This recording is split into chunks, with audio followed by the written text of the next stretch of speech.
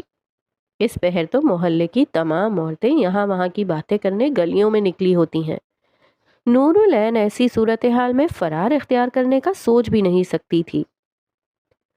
اچھا ہم چلتے ہیں، زیادہ دیر نہیں لگے گی ہمیں۔ وہ میز سے خط اٹھا کر دوپٹہ درست کیے گھر سے نکل گئی۔ نورالعین نے سرسری انداز میں چمچ چلانا جاری رکھا۔ دفتن اسے گھوڑے ہنہنانے کی آواز سنائی دی۔ اس نے آنچ دھیمی کی اور سکون کی سانس خارج کی۔ اس نے بھنی پیاز میں ٹماٹر، گوشت اور مسالے شامل کیے اور دیگچی کو ڈھک دیا۔ وہ دوڑ کر دادی جان کے کمرے میں پہنچی۔ دادی بے سدھ لیٹی نیند کی وادیوں میں گم تھیں۔ یہ دیکھ کر وقتی سکون موصول ہوا۔ اگلی چند گھڑیاں اس پر گراں گزریں کیونکہ یہ گھڑیاں عدم یقینیوں کے نام تھیں۔ وہ داخلی راہداری میں ٹہلتی گئی، بار بار بند دروازے کو تکتی جیسے کسی آہٹ کی منتظر ہو۔ چند گھڑی بعد دروازے پر دستک ہوئی۔ وہ دوڑ کر دروازے پر پہنچی، دروازہ وا کیا۔ شیتل کور چوکھٹ پر کھڑی اسے گرم جوشی سے دیکھ رہی تھی۔ نورالعین نے گلی میں نظر دوڑاتے ہوئے اسے فوری طور پر اندر گیا۔ مجھ سے گلے تو مل لیتی؟ شیتل کور اس کے ساتھ صوفے پر بیٹھتے ہوئے بولی۔ ہم آپ کو کسی غلط فہمی میں مبتلا کرنا نہیں چاہتے۔ اگر آپ گلے ملنے کے لیے آگے بڑھتی تو ہم 2 قدم پیچھے ہو جاتے۔ اگر آپ اپنا ہاتھ ملانے کے لیے آگے بڑھاتی تو ہم ہاتھوں کو پشت پر باندھ لیتے۔ اگر آپ ہمیں سلام دیتی تو ہم اپنے لب سی کر محض آپ کو گھورتے۔ اس نے مقابل بیٹھی عورت کی سرمئی آنکھوں میں گھورتے ہوئے حد درجہ ٹھنڈے لہجے میں کہا۔ شیتل کور بے نیازی اور لاپرواہی کا پرتو بنی، زور سے ہنس پڑی۔ نورالعین نے مڑ کر دادی جان کے کمرے کا بند دروازہ دیکھا۔ اتنی بری لگتی ہوں تو پھر کیوں مدد لے رہی ہو میری؟ شیتل کور کی آنکھوں میں نورالعین مجاہد کے لیے دلچسپی بڑھ گئی تھی۔ آپ اس خوش فہمی میں مبتلا کیوں ہیں کہ ہم بے وقوف ہیں اور جانتے نہیں کہ یہ مدد 2 طرفہ ہے؟ نورالعین نے 2 ٹوک لہجے میں کہا۔ شیتل نے بھویں اٹھا کر اشتیاق سے اسے دیکھا۔ آپ کو یہ شادی کروانی ہے تاکہ آپ دادی جان سے اپنا انتقام لے سکیں۔ ہمیں یہ شادی کرنی ہے تاکہ ہم اپنے گھر والوں کو سزا دے سکیں۔ ہمارے عزائم مشترکہ ہیں۔ ہمارا تعلق مصلحت پر مبنی ہوگا، نہ کہ کسی رشتہ داری پر۔ نورالعین نے تحقیر آمیز مسکراہٹ لبوں پر سجائی۔ شیتل کور کی آنکھوں میں متاثر کن تاثر ابھرا۔ میرے اندازوں کے برعکس تم بہت عقل مند ہو، شنکر کی طرح ضرورت سے زیادہ جذباتی، احمق اور کم عقل نہیں۔ نہ جانے تمہیں اس میں کیا ہی پسند آیا۔ وہ طنزاً ہنس پڑی۔ یہ آپ کا مسئلہ نہیں۔ چہرہ ناگواری سے تن گیا۔ آپ ہمیں صرف اتنا بتائیں کہ کیا آپ یہ شادی رکوا سکتی ہیں؟ اس نے لہجہ قدرے دھیما کیا۔ بالکل، تم بس خود کو عام ظاہر کرو، باقی کا کام تم مجھ پر چھوڑ دو۔ وہ بڑے اعتماد سے بولی۔ نورالعین یہ جواب سن کر اٹھ کھڑی ہوئی۔ اوہ، تو تم اب چاہتی ہو کہ میں چلی جاؤں؟ ہونے والی ساس سے اتنی بے اتنائی؟ شیتل سرسری طرز میں بولی۔ بالکل، آپ نے یہ بے اطمینائی خود کمائی ہے۔ وہ سپاٹ لہجے میں بولی۔ اب آپ ہمارے گھر سے جا سکتی ہیں، اللہ حافظ۔ شیتل کور آنکھوں ہی آنکھوں نورالعین کو اس کی دلیری پر داد دیتی رہ گئی۔ مگر نہیں، ابھی میرے جانے کا وقت نہیں ہوا۔ شیتل کور زو مانا سا مسکرائی۔ نورالعین مجاہد نے ہاتھ باندھے، چہرے کے تاثرات تن گئے۔ جانے سے قبل مجھے تمہیں تمہاری شادی کی رات کے لیے تیار کرنا ہوگا۔ تم اپنی شادی کی رات عام دلہنوں کی طرح اپنے منڈپ میں پہنچائی جاؤ گی۔ نورالعین مجاہد نے ایک گہری سانس بھری۔ اسے لگا جیسے یہ پیر اس کے نہیں رہے، یہ چھلانگ شاید اس کے بس کی بات نہیں۔ اس نے مڑ کر بند دروازے کو دیکھا۔ چھمی کسی بھی وقت لیمو پانی اور بے معنی لوازمات سمیت اس کمرے تک پہنچتی ہوگی۔ اگر اس نے بند دروازہ دیکھ لیا تو پورا گھر سر پر اٹھا لے گی اور وہ تحریک میں ناکامی سے ہمکنار ہوگی۔ اس نے پلکیں موند کر گہری سانس خارج کی اور ٹانگیں کھڑکی سے باہر نکالی۔ عام دلہنوں کی طرح تمہاری شادی پر ڈھیروں مہمان بھی آئیں گے۔ تمہیں ان مہمانوں کو دیکھ کر ان رونقوں کے فریب میں ہرگز نہیں آنا۔ ٹھنڈی ہوا کے جھونکے نے اس کے بالوں کی آوارہ لٹیں ہلائیں۔ اس نے باغ کے داخلے کو نگاہ کا مرکز بنایا۔ مردوں کا ہجوم باغ کے اندر جا رہا تھا۔ اس نے فرصت سے باغ کے داخلے اور اس ہجوم کو گھورا، ہر نقش اپنے ذہن میں محفوظ کیا۔ یہ لباس، یہ چہرے اور یہ نظارے ایک لمبے عرصے کے لیے اسے پریشان کرنے والے نہ تھے۔ وہ ان سب کی زندگیوں سے بہت دور جانے والی تھی، یہاں تک کہ اس کی تلاش میں نکلنے والی ہر روح ان راستوں پر تمام عمروں کے لیے بھٹک جائے گی، مگر وہ کسی کو نہ ملے گی۔ اس نے ایک ٹھنڈی سانس بھری اور چھلانگ لگا کر قدم گلی کی بنجر زمین پر اتارے۔ یہاں تک کہ تمہارا نکاح پڑھایا جانے والا ہوگا اور تم چند گھڑی کے لیے ہمارے منصوبوں پر شک بھی کرو گی، مگر نور العین تم جان لو یہ نکاح اس دنیا میں ممکن نہیں۔ کوئی اندیکھا دروازہ کھلا اور وہ بنا سوچے سمجھے اس دروازے کو پار کر گئی۔ دروازہ پیچھے سے بند ہوا۔ اس پر سینکڑوں قفل لگے جن کی کنجیاں وجود ہی نہ رکھتی تھیں۔ اس لمحے نور العین مجاہد کو آگہی ملی کہ وہ ہر شے ایک پھلانگ پر فراموش کر چکی ہے۔ اب اسے سفر نو پر نکلنا تھا، اپنی زندگی کو نئے سرے سے تعمیر کرنا تھا، اس محبت کا تعاقب کرنا تھا جس کے خلاف پوری دنیا کھڑی تھی۔ اب کوئی شے اسے روک نہیں سکتی تھی۔ اور پھر تمہیں اشارہ ملے گا کہ تمہاری مدد کے لیے میں نے افواج بھیج دی ہیں۔ وہ باری بھرکم لہنگا اس گلی میں گھسیٹتی ہوئے آگے بڑھ رہی تھی۔ چاند کی دودھیا کرنیں گلیاں منور کرنے میں از حد کامیاب ہوئیں۔ 21 سالہ زندگی آنکھوں کے سامنے ٹکڑوں ٹکڑوں میں بطور بے ربط مناظر رواں تھی۔ 21 سال کہنے کو تو صرف 2 دہائی، عام انسان کی زندگی کا نصف بھی نہیں ہوتے 21 سال، اور وہ اس مختصر عرصے کو جی کر ہی سنگین فیصلے لے چکی تھی۔ اخبارگی آنکھوں میں پانی جمع ہونے لگا۔ اس کا جی چاہا کہ بس ایک دفعہ مڑ کر دیکھ لے، آخری مرتبہ باغ کے منظر کا دیدار کر لے، شاید اسے بھولے سے ہی صحیح گزشتہ زندگی کے کسی کردار کا چہرہ نظر آ جائے۔ مگر اس نے خود پر مڑ کر دیکھنا حرام قرار کیا۔ مڑ کر دیکھنا اس اذیت کی توہین تھا جس سے وہ اس رات گزری تھی جب بختیار مجاہد نے اسے بند کمرے میں گھنٹوں پیٹا تھا۔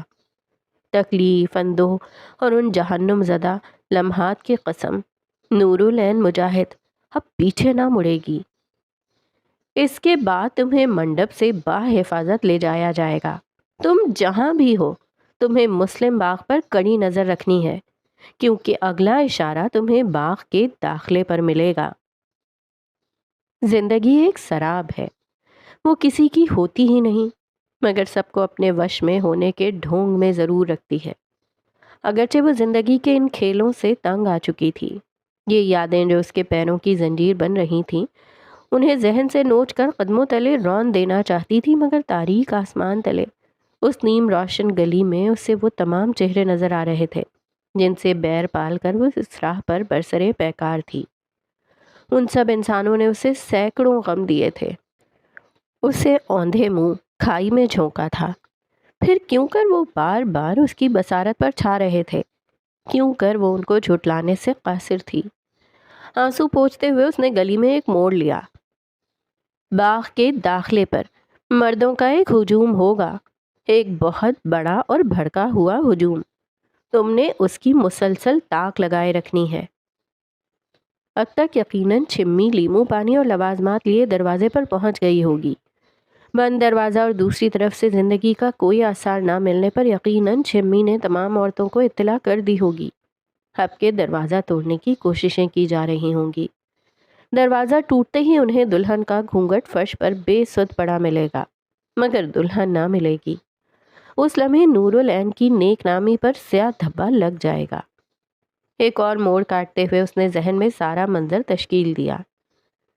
عزت کے وہ قلعے جو بطور ابا کے نور العین کے کندھوں پر تھے ڈھہ جانے والے تھے۔ اگر عزت کے وہ قلعے تعمیر ہی ابا نے کیے تھے تو بوجھ وہ کیوں سنبھالے، ان کا ڈھہ جانا ہی بہتر تھا۔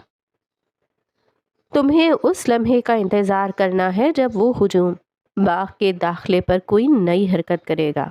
یہ تمہارا آخری اور حتمی اشارہ ہوگا۔ اس کے بعد تمہیں بھاگنے کی تیاری کرنی ہے، مگر کہاں؟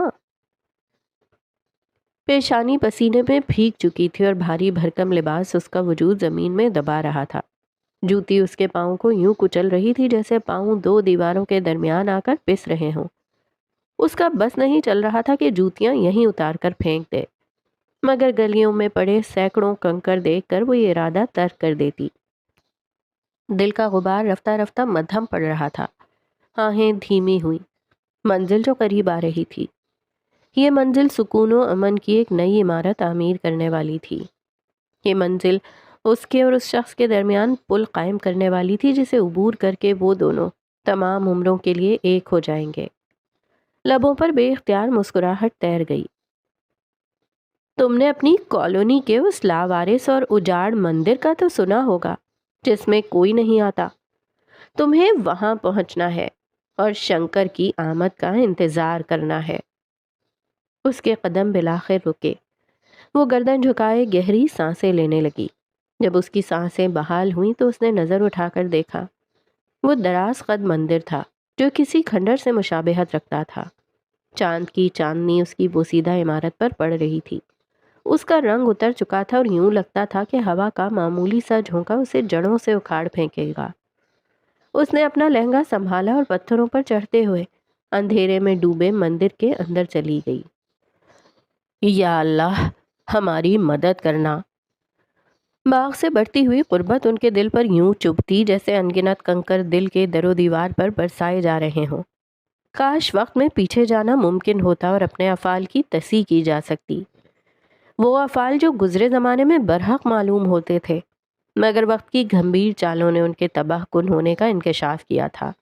باغ کے داخلے کو دیکھ کر بختیار مجاہد یکدم ٹھٹر گئے۔ مردوں کی ٹولی وہاں موجود نہ تھی۔ لہجے بھر کو دل مٹھی میں جکڑا اور چہرے پر بے شمار لکیریں پھوٹ پڑیں۔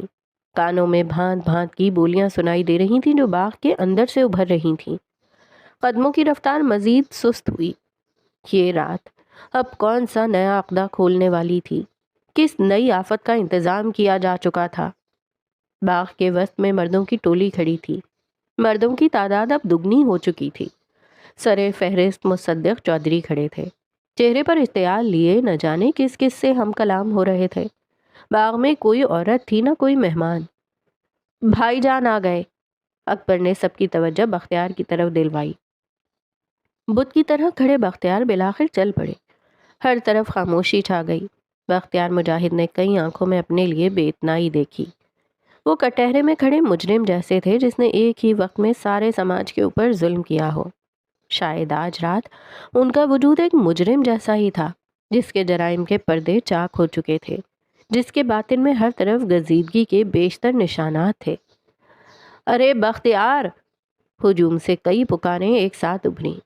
اس منظر میں کچھ بہت غیر معمولی تھا۔ 50 کی دہائی کو پار کرتا ہوا وہ مرد اور اس کے مقابل 100 سے زائد افراد کی ایک ٹولی، ایک کے مقابل 100، گردن جھک جانے پر بضد تھی۔ نظریں اس منظر سے پھر جانے کی درخواست کر رہی تھیں، مگر وہ اپنے اعصاب کی تمام فریادیں رد کیے استحکام سے سب کو دیکھتے گئے۔ یہ ہم کیا سن رہے ہیں بختیار؟ کیا محلے والے سچ کہہ رہے ہیں؟ پہل امام صاحب نے کی۔ بختیار مجاہد نے ڈھیر سارا تھوک نگلا۔ انہوں نے گردن اوپر نیچے ہلائی۔ دل میں گرانی محسوس ہوئی۔ وہ نہ جانتے تھے کہ اس کے بعد حالات کیسا موڑ لینے والے تھے۔ یہ تم کیا کہتے ہو؟ ہجوم سے اشتعال آمیز پکاریں نکلیں۔ مان کئی گالیوں کا سلسلہ شروع ہوا۔ چہرے جوش و ولولے سے دہک اٹھے۔ تمہاری اولاد نے معاشرے کی غلاظت کو پناہ دی ہوئی ہے اور تمہیں کوئی ہوش ہی نہیں۔ کیسے باپ ہو تم؟ ایک کے بعد ایک ملامت آواز نکلی۔ ہر ملامت پر ان کا وجود بیشتر حصوں میں بکھرتا چلا جاتا۔ انہیں اپنے ماں کی کیفیت سمجھ آئی جب وہ یوں ہی شیتل کی خاطر سرے بازار ایرے غیروں کی باتیں برداشت کرتی ہوں گی۔ وہ خاموشی سے سب سنتے گئے۔ اگر 1 گھنٹے پہلے والا بختیار یہ تضحیک آمیز فقرے سنتا تو شاید اسی وقت آگ بگولا ہو کر اپنی اولاد کا خون کرنے نکل پڑتا، مگر وقت نے ہر شے بدل دی تھی، یہاں تک کہ وہ بھی بدل چکے تھے۔ ارے کچھ کہتے کیوں نہیں؟ تم نے یہ اچھا نہیں کیا۔ مسلم لیگ کا باعزت کارکن، صدقہ خیرات کی بنیاد پر جانے جانے والا وہ مرد اب صرف اپنے جرم کی بدولت جانا جاتا تھا۔ اس کی پہچان اور گزشتہ تمام نیکیاں معاشرے کے لیے صفر ہو چکی تھیں۔ ہم آپ سب کو سب کچھ سمجھانے کے لیے تیار ہیں۔ ہم آپ کو اس جگہ بھی لے کر جا سکتے ہیں جہاں وہ عورتیں موجود ہیں، مگر ایک دفعہ ہمیں سن لیں۔ پھر آخر وہ بول اٹھے، اب کیا سنیں؟ اب بھی کچھ سننے کو باقی ہے؟ میں تو کہتا ہوں اس جیسے انسان کو سرے بازار پھانسی کے پھندے پر لٹکا دینا چاہیے، منہ پر کالک مل کر گدھوں پر بٹھا کر سارے شہر میں گھمانا چاہیے۔ جواب طلب ہجوم نے خون کا مطالبہ پیش کیا۔ وہ سب بختیار مجاہد کی طرف پرواز کرنے لگے۔ بختیار کو لگا کہ یہ لوگ ان پر ٹوٹ پڑیں گے اور ایک لمحے میں چھیچڑوں کا ڈھیر بنا دیں گے۔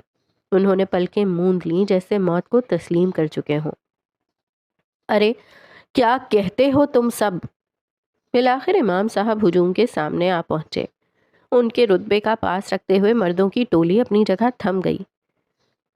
اپنے ہی بھائی کی جان لینے کی بات کیسے کر لیتے ہو؟ بولنے والا یاور تھا۔ کئی گردنیں اس کی بات پر اثبات میں ہلیں۔ کیا تم یہ گمان کرتے ہو کہ کسی کی جان لے کر تم لوگ جنت میں چلے جاؤ گے؟ ایک جان لینا پوری انسانیت کے قتل کے برابر ہے۔ تم سب کیسے ایک ہو کر پوری انسانیت کا قتل کر سکتے ہو؟ یاور نڈر ہو کر دہاڑا تھا۔ اس جیسے فحش پسند انسان کو زندہ رہنے کا کوئی حق نہیں۔ کسی نے جواب دیا، تمہیں یہ فیصلہ لینے کا اختیار نہیں۔ امام صاحب یاور کی ہاں میں ہاں ملاتے ہوئے بولے، بختیار ہم سے وضاحت کا وعدہ کر رہا ہے۔ ہم انسان ہیں، خدا نہیں۔ کون جہنم میں جائے گا اور کون جنت میں، اس کا فیصلہ ہم نہیں کر سکتے۔ اگر تم میں سے کوئی یہ دعویٰ کر سکتا ہے کہ وہ نعوذ باللہ خدا جتنا بڑا ہے تو بختیار کے حق میں فیصلہ کر لے۔ انہوں نے انگلی اٹھا کر ہجوم کو مخاطب کیا۔ یک بارگی جوش و ولولہ پھس پڑا۔ بہت شکریہ امام صاحب۔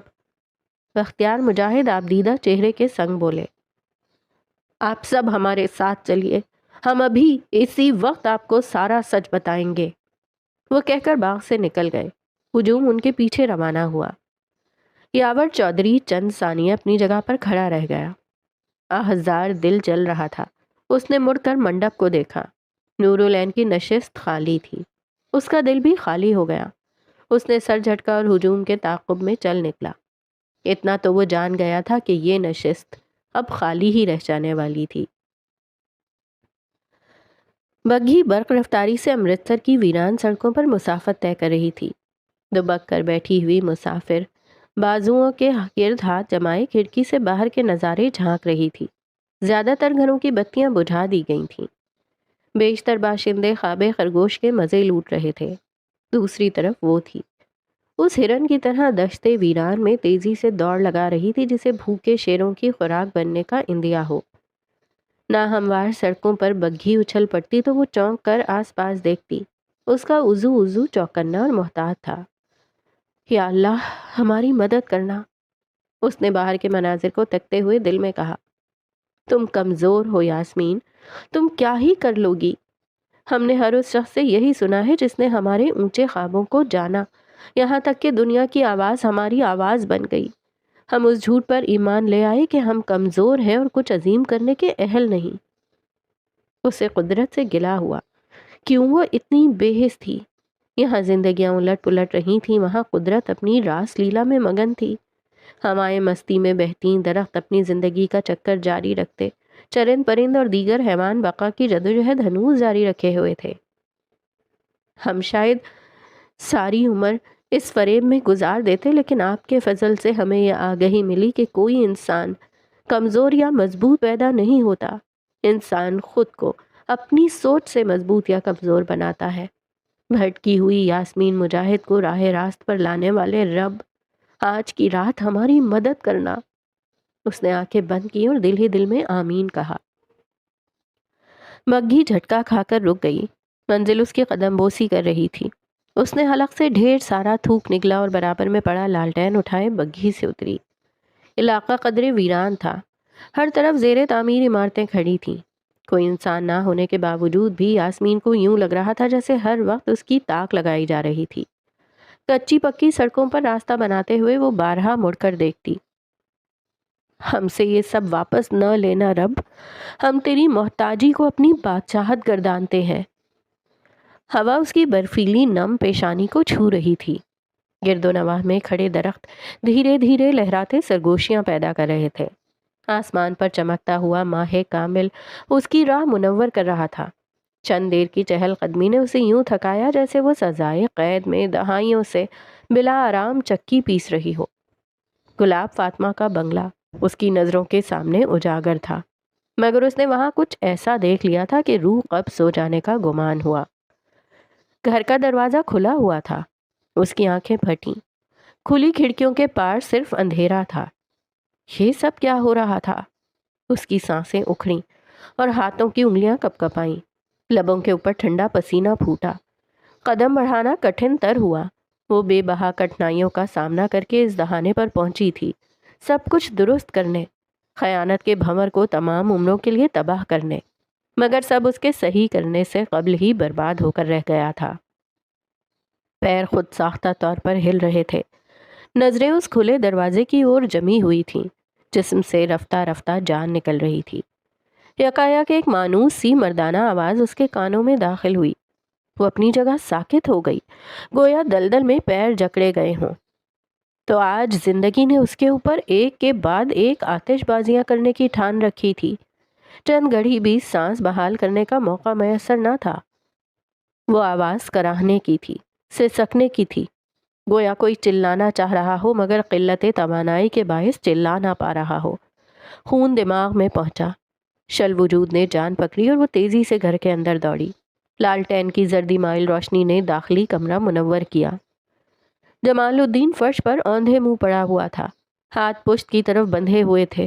وہ اس مچھلی کی طرح تڑپ رہا تھا جسے کسی ظالم ماہ گیر نے تالاب سے نکال کر ریت تپتی پر پھینک دیا ہو۔ وہ پلکیں موند کر اس منظر کو اندیکھا کرنے میں جت گئی، مگر جمال الدین کی حواس باختگی، اس کی وقتاً فوقتاً نکلتی ہوئی سسکاری، اس کے جنبش کرتے ہوئے رسیوں کو مسلسل رگڑتے ہوئے بازو، اس منظر کے اس حد تک حقیقی ہونے کا احساس دلا رہے تھے جتنا حقیقی اس کا اپنا وجود تھا۔ وہ ترنت جمال الدین کی طرف لپکی اور اسے سیدھا کیا۔ جمال الدین کی پیشانی پر گہرا زخم تھا، آنکھوں کے نیچے نیل اور رخسار سرخ ہو چکے تھے، بازوؤں پر بیشتر کھرنٹ تھے، سفید کرتا خون سے داغدار تھا۔ یاسمین مجاہد کا ہاتھ ہوا میں معلق ہوا، انگلیاں اس کے رخساروں کی طرف بڑھیں، پھر یوں ہی رک گئیں۔ کاش اس کے پاس بھی وہ ماورائی طاقتیں ہوتیں جن کا ذکر لوک کتھاؤں میں ہوتا ہے، اور چھونے پر ہی وہ جمال الدین کا ہر زخم بھر دیتی۔ آنسوؤں کا پھندا حلق میں اٹکا، شاید ایک آنسو آنکھوں کی سمت سے نکل بھی گیا، مگر وہ بے خودی کے مراحل طے کر چکی تھی، سو اپنا ہوش نہ رہا تھا۔ جمال الدین! اپنی ہی آواز کسی گھنٹی کی آواز جیسی معلوم ہوئی۔ آس پاس کے تمام مناظر دھندلا گئے۔ وہ کس مقصد سے اس گھر آئی تھی؟ ایک جہاں اس کے خون کا پیاسا تھا، وہ سب کچھ بھلا گئی۔ سرے فہرست خیال تھا تو صرف جمال الدین کا۔ اس کا کراہنا دل چھلنی کرتا تھا اور زخموں کے نشانات دل کو مسل کر رکھ دیتے۔ وہ اٹھ کھڑی ہوئی اور باورچی خانے سے چھری اٹھا لائی۔ اس نے جمال الدین کے ہاتھوں پر بندھی رسی کاٹی اور اس کے منہ میں ٹھونسا گیا رومال کھینچ نکالا۔ جمال دیوار سے لگ کر گہری سانسیں لینے لگا۔ یاسمین باورچی خانے سے کٹورے میں پانی بھر کر لائی اور جمال الدین کو پلایا۔ وہ اس سے ایک ایک تفصیل پوچھنا چاہتی تھی، اس سے ان جاں کاں لمحات کا حوالہ لینا چاہتی تھی، مگر عالم قلب اس قدر غمگین تھا کہ لب کھولے تو ایک لفظ تک نہ کہہ سکی۔ شاید وہ جانتی تھی جو داستان اس کے سوالات کے جوابات کے روپ میں جمال الدین گوش گزار کرنے والا تھا، وہ ہر شے کو تہس نہس کر دے گی۔ مجھے بہت دیر ہو گئی، جمال الدین سانسوں پر زور بحال کرتے ہوئے بولا۔ میں کچھ نہیں بچا سکا، مجھے بہت دیر ہو گئی، سب تباہ ہو گیا ہے۔ اس نے دل کے مقام پر ہاتھ رکھا۔ یاسمین بالکل نم پڑ گئی۔ اس شب نے پہلے ہی اس کے کٹھن امتحانات لے لیے تھے، کیا مزید کوئی آزمائش رہ گئی تھی؟ کوئی بتائے اس زندگی کو۔ یاسمین مجاہد میں اب ہمت کی ایک بوند بھی باقی نہ رہی تھی، سو وہ اس کے راہ میں مزید کانٹے بچھانے کے تمام ارادے ترک کر دے۔ یاسمین، جمال کی آنکھوں میں ندامت کے سائے منڈلائے۔ نہ میں نور العین کو بچا سکا، نہ ان لڑکیوں کو، سب تباہ ہو گیا ہے۔ یاسمین نے گہری سانس اندر لی، ہاتھوں کی مٹھی بنائی اور جمال الدین کے تاثرات کا بغور جائزہ لیا۔ ہمیں سب کچھ جاننا ہے جمال الدین۔ ہمت کا کڑوا کسیلا جام حلق میں اتارا اور وہ سوال پوچھ ڈالا جسے پوچھنے سے وہ کترا رہی تھی۔ سب کچھ؟ آپ یہاں کیسے پہنچے؟ لڑکیاں کہاں ہیں؟ سب کچھ؟ وہ حیران تھی کہ اس تناؤ بھری صورتحال میں اس کی آواز کا تحکم کس طرح برقرار تھا۔ وہ تو اندر سے بے طرح ٹوٹ رہی تھی، پھر یہ بول اس کے باطن کی عکاسی کیوں نہ کرتے تھے؟ میں آپ کو سب شروع سے بتاتا ہوں۔ اس نے گھر کی زردی مائل دیواروں کو تکتے ہوئے سب کچھ بتانا شروع کیا۔ تو آج کی ایپیسوڈ میں بس اتنا ہی، اور آج کی ایپیسوڈ بہت لوڈڈ تھی۔ کس طرح سے نوری گھر سے باہر نکلی ہے اور فرار ہو گئی ہے۔ آلدو شروع سے ہی مجھے یہ اندازہ تھا کہ نوری اس طرح کچھ کرے گی، لیکن اب جب کہ ایسا ہو گیا ہے تو بہت برا لگ رہا ہے، اور سمجھ نہیں آ رہا کہ نوری اتنی بے وقوف کیسے ہو سکتی ہے، اور اب آگے اس کی لائف میں کیا ہوگا یہ بہت بہت بہت مشکل ہے اس کو برداشت کرنا۔ اور جہاں تک بات ہے یاسمین کی، تو یاسمین کے لیے مجھے لگتا ہے کچھ بہتر ہونے جا رہا ہے، کیونکہ بختیار صاحب جو ہے ان میں چینج نظر آیا ہے جب وہ گئے ہیں وہاں پہ، اور جس طرح انہوں نے سپورٹ کیا ہے یاسمین کے ان لڑکیوں کو پناہ دینے کو، تو مجھے ان سے کچھ اچھی امیدیں ہیں۔ دیکھتے ہیں نیکسٹ ایپیسوڈ میں کیا ہوتا ہے، کیسے ہوتا ہے۔ لیکن بہرحال ایک چیز مجھے بہت اچھی لگی کہ جب یاسمین اس مشکل میں پھنسی ہوئی تھی اور وہ جا رہی تھی اس گھر کی طرف بگھی میں سوار، تو وہ اللہ سے اپنے لیے مدد طلب کر رہی تھی، اور ایک بہت ہی خوبصورت جملہ جو یاسمین نے اس وقت بولا، اور جو کہ اللہ پر انسان کے ایمان کا مظہر ہے، وہ جملہ مجھے سب سے زیادہ خوبصورت لگا۔ اس پوری ایپیسوڈ کا سب سے زیادہ خوبصورت جملہ مجھے وہی لگا، اور وہ تھا کہ ہم سے یہ سب واپس نہ لینا رب، ہم تیری محتاجی کو اپنی بادشاہت گردانتے ہیں۔ اتنے خوبصورت الفاظ۔ اللہ تعالیٰ ہمارے لیے بھی اس دعا کو قبول فرمائے، آمین، اور اللہ حافظ۔